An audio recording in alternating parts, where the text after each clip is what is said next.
Okay, good morning and welcome to the Daily Double, Mishnah Yomi, learning Perek Daled and Maasros, Mishnayos Gimel and Daled.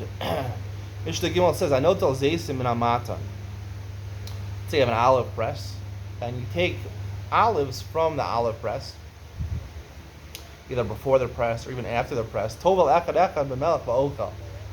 The way to eat olives, because olives are very bitter, you don't want it to taste so bitter, so you put some salt on them. So they're salty and bitter. I don't know. I don't like olives. I don't know people like in Israelis seem to like olives.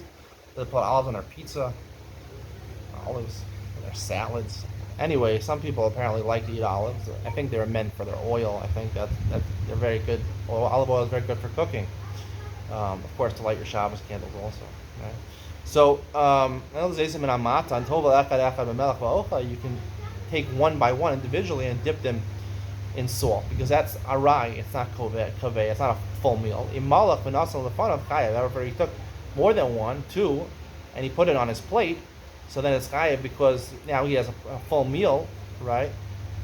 These things are processed already. Once they're pressed down, they're softened by this mata, and they're softened by the olive press. They're ready for achila. They're processed. So therefore, once he starts to eat a full meal from them, he's koveya them, that makes it tevel. That just says that it depends. We're talking about a person who's tameh over here.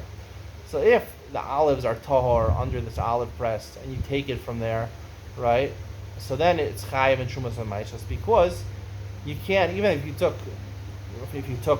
two, right, a kavua meal, and you put it in front of you, so then it's chayiv because you can't return it if you decide you don't want to eat anymore.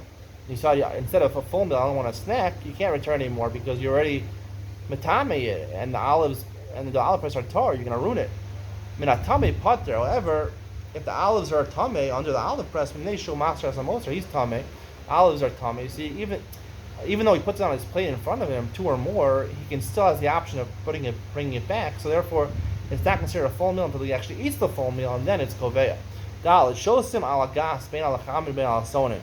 Halacha is that you're allowed to drink. Here we're talking about wine, a wine vat, where you have squeezed out wine. That's processed wine, processed grape juice. Bein alacham and bein alasonin pater.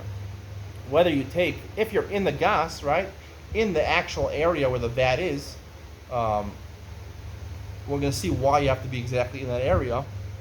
Whether you mix the wine with hot water or cold water to dilute it, your pater is different than mayor, because a mayor is not goes there that you're going to take it out of the gas. In the gas, your pater, even because we'll see why in the gas your pater, it's not considered a keva.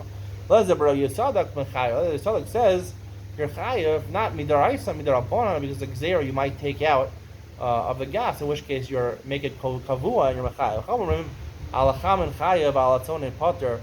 The Chum say it depends. If you mix it with hot water, so you can't put it back in the vat, because that's going to ruin the rest of the wine in the vat. So in Padi, just put cold water in, so therefore it's never koveh. It's not considered kavua, because you could always return it to the vat. So therefore, he only goes there in the case of hot water, and not in the case of cold water.